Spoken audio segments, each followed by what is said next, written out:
Welcome to another episode of the Tobago House of Assembly's Post-Executive Council Media Briefing.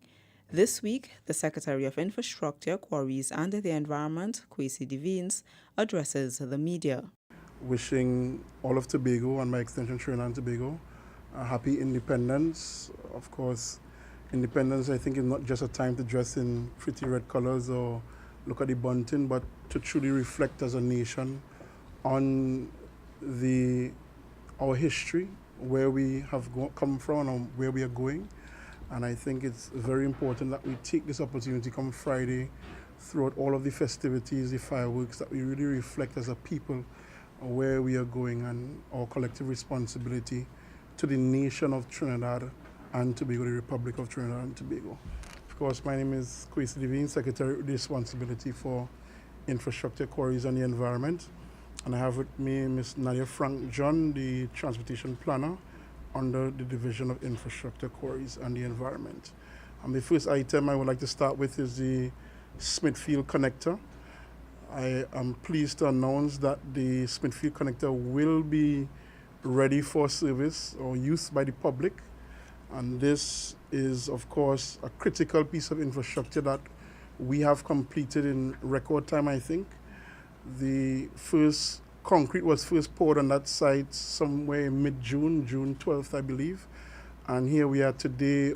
Today the paving contractor was operating to complete the base course and put down the wearing course. So we have been able to really push our workers to get the job done. And I must say kudos to the team for the division who have really gone above and beyond the call of duty, because when the project was first broached at the start of the fiscal, we were nowhere near to necessarily being shovel ready.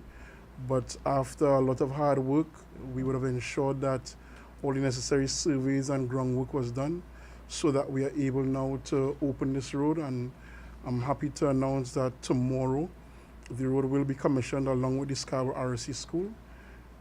So we will have a brand new road. Of course, this is phase one of a series of connector roads that we are building in the Scarborough area to improve traffic flow in Scarborough. From there, we are going past over the steel bridge towards the Pentecostal Light and Life School. So that is just phase one. Phase two will include that other work. I would just like to say, and of course, Ms. Frank John will speak more to it, in terms of the work that will be necessary in terms of the traffic management, because traffic management is going to be key when it comes to the fact that we now have the Mount Mary Road with Bishop's High School, a fairly large secondary school, and we now have the multi-million-dollar spanking new Scarborough RSC School, which is again a large population school. So we have been working with Bishop's High School, so there will be a new access plan for the high school, Bishop's High School, as well as along the new connector road. We're still maintaining a two-way traffic, and we will be monitoring it for a 2-week period along the new Smithfield Connector Road. Nadia will give some more insight onto that. We've been working very closely with the Trinidad and Tobago Police Service and the licensing department under the division to ensure that we get the maximum use of the road, of this piece of infrastructure for the public. And I'm really beseeching the public to please cooperate with the police on this as we seek to get the best results out of the use of this new piece of infrastructure. The Smithfield Road, the connector road, is a 246-meter road. It would, of course, the division, the initial estimate was at $10 million. Again, we'd have done the construction fully in-house. So from foundation to finish, as they say, except for the paving works were done by a contractor. So again, I must say that the workers on site sometimes were there until 2 o'clock in the morning, Saturdays, Sundays as well. So I really can't sing their praises enough for what they have done. I will leave later on, Ms. Frank John could go through some of the details of the traffic plan in terms of what we plan to do in that area around Bishops, the Mount Mary Road, and the new Smithfield Connector Road and Smithfield Road.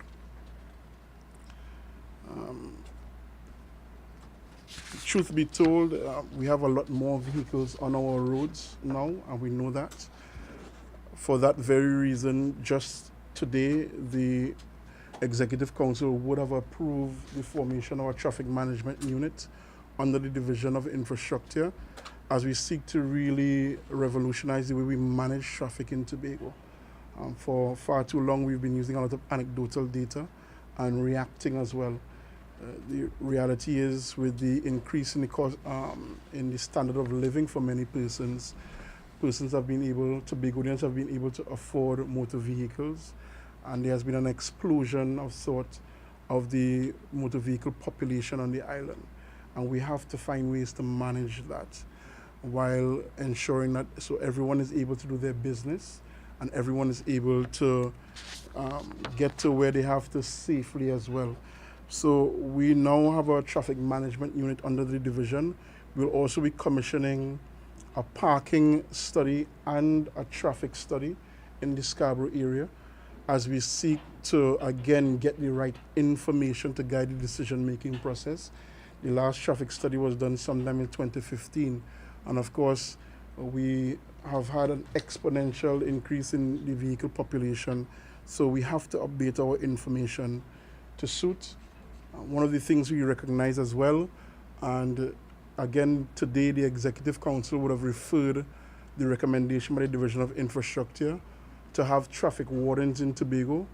We are going to have a convened special committee to evaluate the proposal by the division to introduce traffic wardens in Tobago. The proposal is to start with Scarborough, move to Crown Point and possibly Roxborough as well, with consideration to be given to the school zones. So we are looking at the introduction of traffic wardens in Tobago, and we can look forward to hearing more about that in the coming weeks.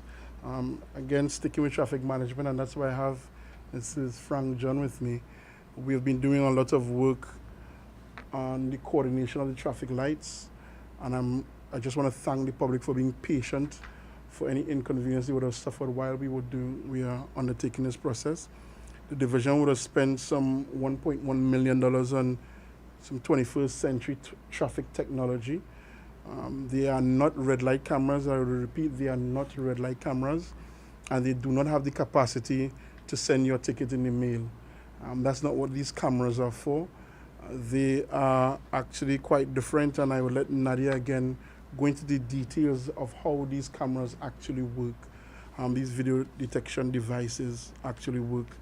And again, the entire intention is to see that we have some ease in traffic congestion, particularly on the Claude Noel Highway. So we would have chosen 5 traffic light intersections to upgrade, and we really hope to see the benefits of this over the coming weeks. Of course, with school being back in session next week, we expect an increase in usage on the road, so we will have the company who is helping us to roll out this technology back on the ground with us next week, as we ensure that the controllers are properly calibrated and we can get maximum use out of our roads. I just want to say that some people have been complaining that the lights are not working, and the reality is, given the nature of the technology, and Nadia can go more into detail on it, if persons at the front of the line do not move within 5 seconds, the technology communicates, the controllers communicate with each other and move on to the next cycle. So when we get to the traffic lights, it's not a time to take out your cell phones and check WhatsApp or Instagram, as some persons will usually do. But we want to encourage people to be vigilant at the traffic lights, because traffic lights are meant to moderate traffic, increase safety, and we want to ensure that we get maximum use out of this investment. So I want to encourage the drivers, the driving population in Tobago, to be vigilant at the traffic lights, pay attention. I also want to encourage persons, please refrain from, and I guess I can't use more forceful language, I'm not the Commissioner of Police, but please refrain from breaking the traffic lights. Amber does not mean speed up. As a matter of fact, it means that it's a caution for you to start braking to stop.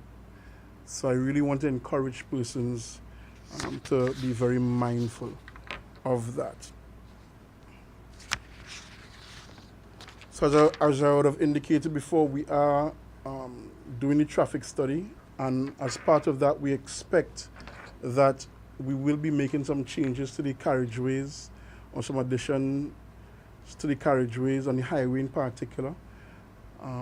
We are looking at the inclusion of filter or slip lanes, as they are called, at major intersections. So once you get the information, we know what and where we have to do it. So I'm looking forward to the results of this traffic study, which we hope to commence by the end of September. Both the traffic and parking study should commence by the end of September. While we are doing all of this as well, we have commissioned NITCO to do a feasibility study or conduct a feasibility study for the construction of a Scarborough Bypass Road, or roads as the case might be. So we expect in the first quarter of the new year to have all of the information and details back so that we can start taking decisions as to how we can start easing up traffic on the highway, on the Claude Noel Highway as well.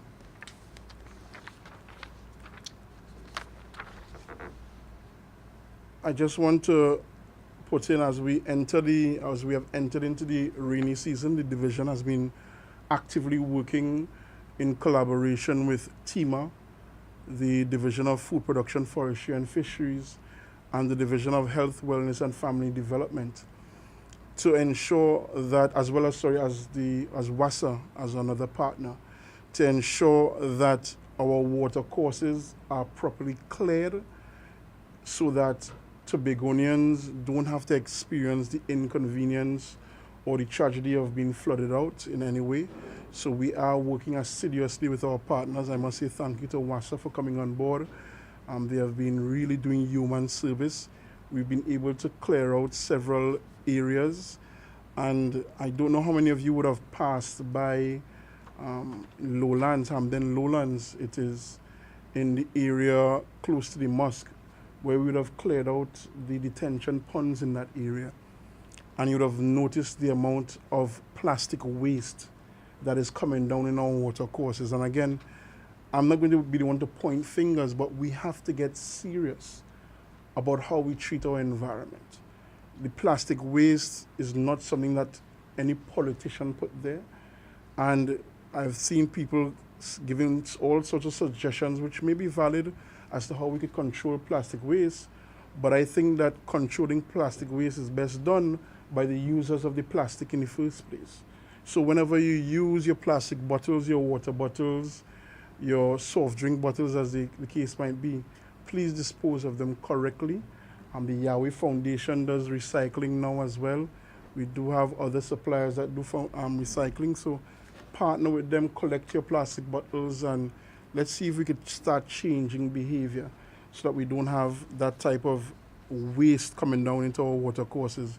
Because once this waste comes down, then of course we are going to have the effects of flooding once our water courses are blocked. Because in some cases, and I've seen pictures in Trinidad as well, and sometimes I've seen it with my own two eyes in Tobago, you are seeing refrigerators and other appliances in our water courses. To that extent, the division has gone about.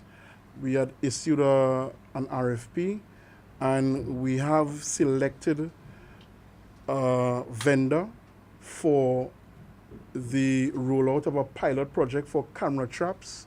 These camera traps will be placed at strategic locations for the pilot phase, and they, of course, are inclined to, for those persons who still believe they want to engage in errant behavior, these cameras will provide enough details for the environmental police to be able to act, because you drive around in many communities and we see that there is a lot of waste dumped on the sides of the roadway, and we have to encourage people to move away from that. I've been pleading and beseeching for months on end, and I know many NGOs have been doing the same thing. So now we are taking it up another notch, and we're introducing these camera traps. And again, the intention is where persons choose to be, I would call it delinquent, to be persons who destroy or vandalize our natural environment, we will be able to capture those persons on camera. and persons have been, there are areas that we have noticed dumping of old tires, old appliances, and so on. We are hoping to start cracking down on this type of behavior. And I want to also encourage private citizens, if you witness anyone dumping illegally, please feel free to contact the environmental police. They are now located where the old licensing operation was in the Shore Park area. So please feel free to contact them, make a report, and they will follow up, I guarantee you. So again, we tend to be our own worst enemies sometimes, and we really have to move away, modify our behavior. Last year, the Tobago House of Assembly, the plenary sitting, the Executive Council would have introduced a motion for the phasing out of styrofoam products in Tobago, in particular in the food and beverage sector. At the point in time, I remember sitting at a post-executive briefing, media briefing, and I was asked if I don't think there are more important issues to tackle at the point in time. And I said at the point that I don't see other issues as being more important than the preservation of our environment. And I really want to commend and congratulate the Minister of Planning with a responsibility for the environment for taking a bold step to begin totally banning styrofoam products from 2019. I think that's a step in the right direction. I also want to commend all of the vendors in Tobago who have voluntarily eliminated styrofoam products from their operation, albeit at a higher cost at times. But there is relief on the horizon as we look to reduce that cost difference between styrofoam products and the alternative products. I would also like to celebrate with the Castara community who, under the Global Jeff funded project, the Global Environment Fund, they are moving to eliminate Global Environment Facility, they are moving to eliminate plastic waste in particular out of their community. I was at the fisherman celebrations in Castara on Sunday, and I was so pleased when I went to the copper to get my soup and the yaba and so on, and here I was getting an not a styrofoam bowl, but an alternative material. So that's how serious this community is taking their drive to eliminate styrofoam and plastic waste in in their community. And of course, this would have come on the heels of the division spearheading a No Styrofoam Week to commemorate World Environment Day this year. Also of note, the Tobago Regional Health Authority has moved to also eliminate styrofoam products from the hospital operations, so I must commend them. I actually was there recently. I had to utilize the services, the good services of the hospital, and I was really pleased when meals came in alternative packaging. Sticking with the environment, of course, coastal protection is one of our key undertakings right now. We have, as you know, we have initiated and formulated a coastal management unit under the Division of Infrastructure, and if you look out on the division's Facebook page, the Tobago House of Assembly's Facebook page and website, you would see that there are positions that have been advertised. As a matter of fact, right now we are advertising for the coordinator of the coastal management unit as we look to really ramp up the work that we're doing to protect our coastlines from the effects of rising sea levels, of course, caused by changes in the climate, caused by climate change. We are going to initiate very soon, for a cost of just over $500,000, some restoration work at the Fort Granby car park at the fort there in the Studley Park area. And we are looking also to move towards Lambo to get some work done there. This, of course, all while we put together a comprehensive plan to deal with the Pigeon Point Swallows area that we know is under serious and enormous threat. So the public will be updated via mainstream media, the media, of course, and social media as to what we will be doing and when with our coastal erosion, coastal protection activities. Of course, Sargassum Seaweed continues to be a pest for us here. It's the reality that we now live in. We are seriously almost overwhelmed with the response mechanism. It comes at a cost to the assembly, and we have as a result commissioned a review of the Sargassum Emergency Response Plan that was first devised in 2016. So we have brought together all the stakeholders again to look at what are the solutions, and I really want to encourage Tobagonians at this point to come on board as well. When I look at the success stories in St. Lucia and Barbados by private citizens using their own enterprise and innovativeness to make use of the Sargassum, I say that why not Tobago? Because we have some of the youngest, brightest minds in Tobago, and I think we can put some of those minds to great use to look towards solutions or ways that we can truly utilize Sargassum. At present, we have operations ongoing at the Magdalena Grand Resort area, the beachfront there, and we are looking towards carting the Sargassum towards the Cove area for use by farmers in that area. So some farmers are using the seaweed, but again, everything comes at a cost because there's a cost to transporting the seaweed from one point to another. So we are going to be reviewing this plan and coming up with a more comprehensive plan, not only for how we're going to respond to incidents of Sargassum inundating our shores, but how we're going to encourage and incorporate the public in making the best use of the seaweed. Just some quick news on the Studley Park Enterprise Limited. We've still, our 2018 distribution figures actually at a first glance are 380% greater than the same time in 2017. So I just want to share some numbers with you. For the period August 1st to the 26th, 2018, we would have distributed 11,317 or approximately 318 metric tons of aggregate. And since November, we've actually distributed over 136,000 tons of aggregate. And this is just the aggregate products. We're not talking about the armored rock just yet. Armored rock is now in high demand from Trinidad, and we have been sending armored rock down from the quarry to Trinidad. As a matter of fact, there have been requests from Guyana and Grenada for our aggregate and armored rock as well.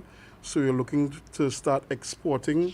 To that end, we are positioning SPEL. They are doing the necessary work to get the CEC, the Certificate of Environmental Clearance from the EMA, to rehabilitate the existing jetty facility and then look towards future expansion of a port facility in that area.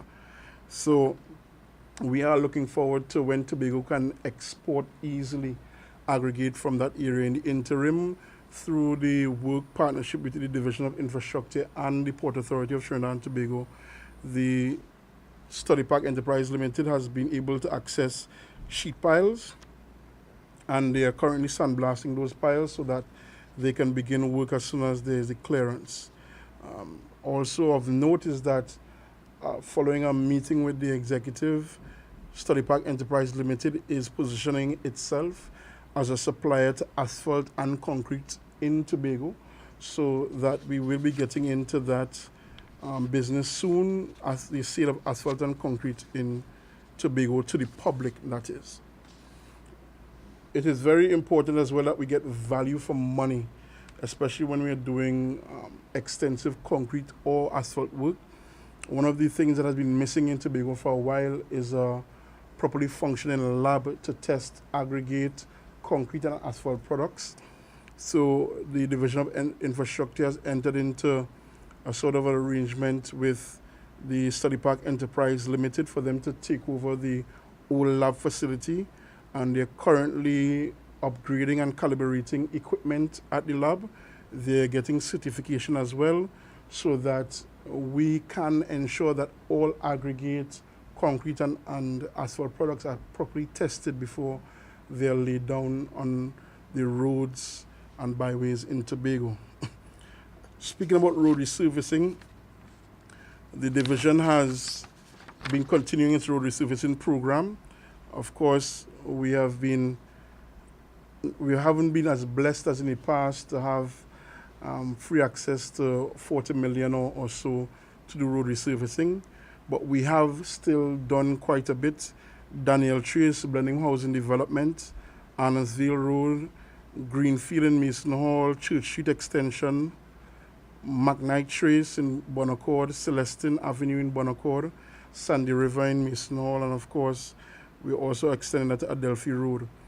In terms of the Claude Noel Highway rehabilitation, we have been in conversation with MTS, our project manager for that particular project, because we noticed again that there is additional work that has to be done after the technical advice that we got. So we should be going back out soon with that RFP, with that tender. Part of the changes have to do with the addition of the filter lanes or slip lanes on certain strategic parts of the highway to reduce some of the traffic backup for that free left turn that people have at some of the intersections. So once those changes are made by the consultant, in terms of the adjustment, the RFP will be going back out again. The tender, will be reissued, and I suspect then by January we should be seeing work commencing on the rehabilitation of the Claude Noel Highway. In terms of the other mega projects, I just want to speak to the Roxborough Administrative Complex. We hope to begin occupation of the Roxborough Administrative Complex by November this year. The project is well underway, and we're really pleased with the progress that the contractors have made. The contractor has made under the project management of Udicot. The relationship is working out really well for us, and we hope that the people of Roxborough take full advantage of these services that will now be literally on their doorstep, because we are taking the public utilities, BDU and so on to the people of Roxborough so that they have access to these services without having to come to Scarborough to pay bills or make queries of any sort with their utilities. All right, so those are the main things for now. Of course, we have Ms. Nadia Frank John, who will speak to some specific issues as regards traffic management, particularly Mount Mary and Smithfield Connector, as well as some of the other initiatives with the traffic lights. Thank you for staying with us for the Tobago House of Assembly's Post-Executive Council Media Briefing for the week ending September 1st, 2018.